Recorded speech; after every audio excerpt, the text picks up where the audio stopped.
السلام علیکم دوستو، داستان گل صنوبر کا دوسرا حصہ لے کر میں آپ کی خدمت میں حاضر ہوں۔ یہ ایپیسوڈ نمبر 2 ہے۔ انشاءاللہ تعالی امید کرتا ہوں یہ مکمل داستان آپ کو بہت پسند آئے گی۔ جن لوگوں کو میری یہ داستان پسند آئے وہ میرے چینل کو سبسکرائب کریں، لائک کریں، کمنٹ کریں، شیئر کریں اور بیل آئیکن کے بٹن کو دبائیں تاکہ میری لیٹسٹ ویڈیو کے نوٹیفیکیشن ان کو ٹائم سے مل سکیں۔ ہم یہاں تک پہنچے تھے کہ شہزادی کو پتہ چل جاتا ہے وہ کسی اور کے ساتھ آئی ہے۔ تھوڑی دیر تک شہزادی حیرت میں گم رہی، آخر خود کو سنبھالا۔ کون ہو تم اور میرے ساتھ کیسے آئے؟ وہ ایک نوجوان لڑکا تھا۔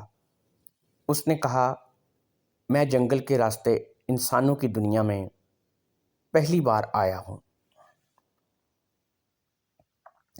مجھے ایک بہت بڑا گھر دیکھا۔ میں ابھی سوچ ہی رہا تھا کہ اس گھر کے لوگوں سے بات کروں کہ ایسے میں نے دیکھا تم ایک دیوار پھلانگ کر گھوڑے کے پاس آئیں اور تم نے مجھے اپنے ساتھ چلنے کے لیے کہا۔ مجھے کیا پتہ تھا مجھے جانا تھا یا نہیں جانا تھا۔ میں تمہارے کہنے پر تمہارے ساتھ چلنے لگا اور اب تم ہی مجھے لے کر یہاں آ گئی ہو۔ تم کون ہو؟ اپنے بارے میں سب کچھ بتاؤ۔ میرا نام شہریار ہے۔ شہریار نے اپنے بارے میں سب کچھ بتا دیا۔ شہزادی شہریار کی باتیں سنتی رہی۔ ساری بات سن کر شہزادی کو سمجھ آ گئی شہریار ایک ناسمجھ اور سادہ انسان ہے، اس میں اس کا کوئی قصور نہیں۔ بہرحال شہزادی سوچ میں پڑ گئی۔ واپس میں گھر جا نہیں سکتی کیونکہ گھر سے بھاگ کر آئی ہوں اور اب تک سب کو پتہ چل گیا ہوگا۔ اگر میری زندگی وزیر زادے کے ساتھ لکھی ہوتی تو آج میرے ساتھ وزیر زادہ ہوتا۔ یہ شخص میرے ساتھ ہے تو اس کا مطلب ہے اب باقی زندگی اسی کے ساتھ گزارنی پڑے گی، مگر کیسے؟ اس کی باتوں سے لگتا ہے اسے کسی بات کی سمجھ نہیں ہے۔ اس نے اپنی زندگی جنگل میں گزاری ہے۔ یہ جنگل کی دنیا تو جانتا ہے مگر ہماری دنیا کا پتہ نہیں۔ یہ ہے بھی خوش شکل، اگر اس کے بال کاٹ کر اس کی داڑھی اچھے سے بنائی جائے تو یہ بھی کسی شہزادے سے کم نہیں لگے گا۔ یہی سب سوچ کر شہزادی نے شہریار سے کہا، ٹھیک ہے تم جاؤ، تم جو بھی ہو، مگر ایک کام کرو، یہاں قریب کوئی بستی دیکھو اور وہاں سے ایک نائی اور کچھ کھانے کا سامان لے آؤ۔ شہریار چلا گیا اور شہزادی وہیں پر بیٹھ گئی۔ تقریباً 1 گھنٹہ گزر گیا۔ شہزادی کو فکر ہونے لگی کیونکہ شہریار ناسمجھ تھا، مگر اسی لمحے شہریار دور سے ایک آدمی کے ساتھ آتا ہوا دکھائی دیا۔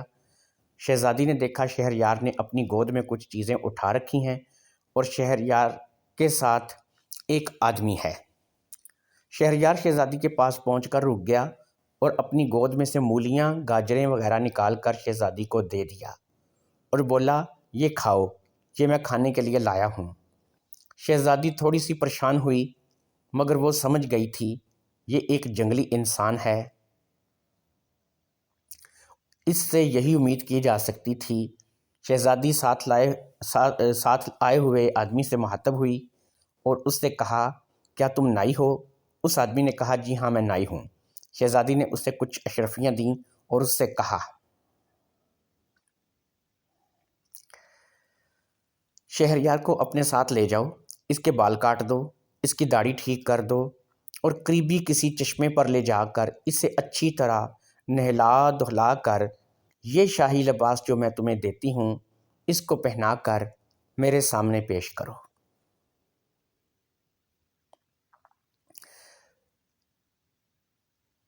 نائی شہزادے کو لے کر چلا گیا۔ شہزادی مولی اور گاجر سے ناشتہ کرنے لگی۔ کافی وقت گزر گیا۔ ایک طرف سے نائی آتا ہوا دکھائی دیا۔ اس کے ساتھ ایک خوبرو نوجوان تھا۔ وہ شہریار تھا جو اب کافی حد تک انسان لگ رہا تھا۔ وہ بہت خوبصورت تھا۔ شہزادی اسے دیکھ کر مسکرا دی اور نائی کو انعام دے کر واپس بھیج دیا۔ اب شہزادی نے شہریار کو دوبارہ گھوڑے پر بیٹھنے کا کہا اور پھر گھوڑا لے کر ایک طرف کو روانہ ہو گئی۔ شہریار شہزادی کے ساتھ ساتھ چلتا ہوا بہت دور نکل آیا تھا۔ شہزادی ایک اور جگہ پہنچ چکی تھی۔ یہاں پر بے حد آبادی تھی اور بہت سے لوگ آباد تھے۔ یہاں پر کسی اور بادشاہ کی حکومت تھی، اور وہ بادشاہ ایک ایسا بادشاہ تھا جس کا ذکر اس نے کبھی اپنی ریاست میں نہیں سنا تھا۔ اس لیے شہزادی مطمئن ہو گئی۔ شہزادی نے اس علاقے میں ایک ایسا مکان خرید لیا جس کے اوپری حصے میں مکان اور نیچے کے حصے میں دکانیں بنی ہوئی تھیں۔ شہزادی نے ایک بڑی دکان پر ایک قہوہ خانہ بنا دیا اور شہریار کو کہا، تم اس قہوہ خانے میں رہو گے، مالک بن کر تم کو 2 لڑکے ملازم رکھ دیے، میں خود گھر میں رہوں گی، قہوہ خانہ میں تم لوگوں کی باتیں سنو گے اور جو بھی بات ہوگی وہ آ کر مجھ سے کہو گے۔ شہزادی کا خیال تھا کہ اس طرح سے شہریار بہت جلد لوگوں کی باتوں کو سمجھنے لگے گا اور وہ ہر طرح سے دنیا داری کے قابل ہو جائے گا۔ قہوہ خانہ کھل گیا۔ اب شہریار روزانہ وہاں جاتا اور صبح سے شام تک لوگوں کی باتیں سنتا اور رات کو ساری باتیں شہزادی سے کرتا۔ شہزادی بھی اس سے لوگوں کے بارے میں پوچھتی۔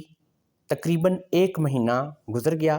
شہزادی نے یہ سمجھ لیا کہ اب شہریار دنیا داری کی بہت ساری باتیں سمجھنے لگ گیا ہے۔ شہزادی نے قہوہ خانہ ختم کروا دیا، جس پر شہزادے نے کافی احتجاج کیا، مگر شہزادی نے کہا، میں تمہیں کوئی ہوٹل والا نہیں بنانا چاہتی، یہ تو صرف اس لیے تھا کہ تم انسانوں کو سمجھ سکو۔ اب جب کہ تم کافی دنیا داری سمجھ چکے ہو تو اب تم ایک اور کام کرو، تم روزانہ یہاں کے بادشاہ کی کچہری چلے جایا کرو اور وہاں بیٹھ کر دیکھا کرو کہ بادشاہ لوگ کیسے رہتے ہیں، کیسے چلتے پھرتے ہیں، کیسے فیصلے کرتے ہیں، ان کے رہنے سہنے کا طریقہ کیا ہے۔ جب تم یہ سب سیکھ جاؤ گے تو اگر کبھی زندگی میں میرا سامنا میرے گھر والوں سے ہوا تو میں تمہیں ان سے ملواؤں گی، تو ان کو اس بات پر فخر ہوگا کہ تم ایک بادشاہ کی طرح زندگی گزارنا جانتے ہو، کیونکہ ہو سکتا ہے کل تم پر بھی ایسا وقت آئے کہ تمہیں کسی ملک پر حکومت کرنی پڑے، تو ایسی صورت میں تمہیں مکمل شاہی آداب کا پتہ ہونا چاہیے۔ کل سے تم یہاں کے بادشاہ کی کچہری جاؤ گے، سب کچھ خاموشی سے دیکھو گے اور واپس آ جایا کرو گے۔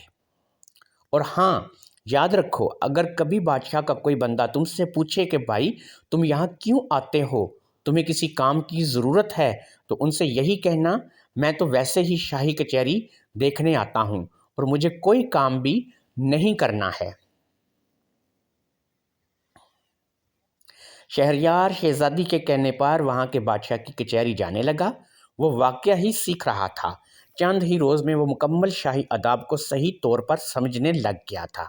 ایک روز کی بات ہے، وزیر نے بادشاہ سے کہا، بادشاہ سلامت، ایک شخص کو روزانہ دیکھتا ہوں، جب کچہری شروع ہوتی ہے تو وہ دربار میں موجود ہوتا ہے اور کچہری کے ختم ہونے تک وہ رہتا ہے، اس کے بعد وہ چلا جاتا ہے۔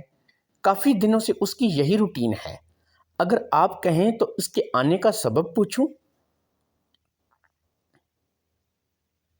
بادشاہ نے کہا، کیوں نہیں، ہو سکتا ہے وہ کوئی ضرورت مند ہو جسے کام کی تلاش ہو، مگر بتانے سے ڈرتا ہو۔ آج اگر وہ آئے تو اس سے ضرور پوچھنا، اگر وہ کوئی کام کرنا چاہتا ہے تو ہم اسے کام دیں گے۔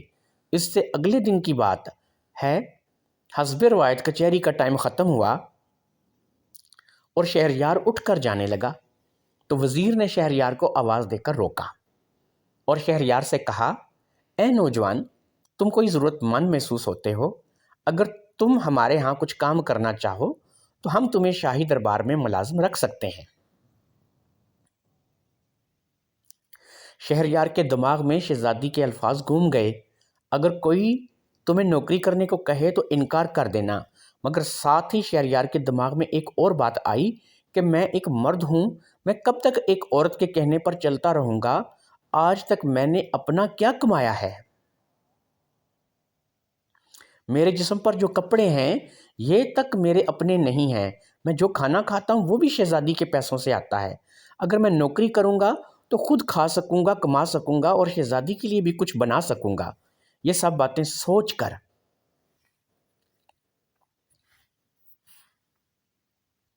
شہزادے نے وزیر سے کہا، جی ہاں، میں کام کروں گا۔ وزیر نے پوچھا، کیا کام کرو گے؟ شہزادہ سوچنے لگا اور دل میں برا بھی محسوس کیا۔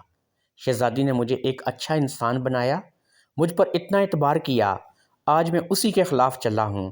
اس نے کام کرنے سے منع کیا تھا، یہ میں نے کیا کر دیا، کم سے کم اس سے مشورہ تو کر لیتا۔ یہی سوچ کر اس کے ذہن میں ایک ترکیب آئی۔ اس نے وزیر سے کہا، جی وزیر اعظم، میں کام کرنا چاہتا ہوں، مگر میں ایسا کام کرنا چاہتا ہوں جو آج سے پہلے کسی نے نہ کیا ہو۔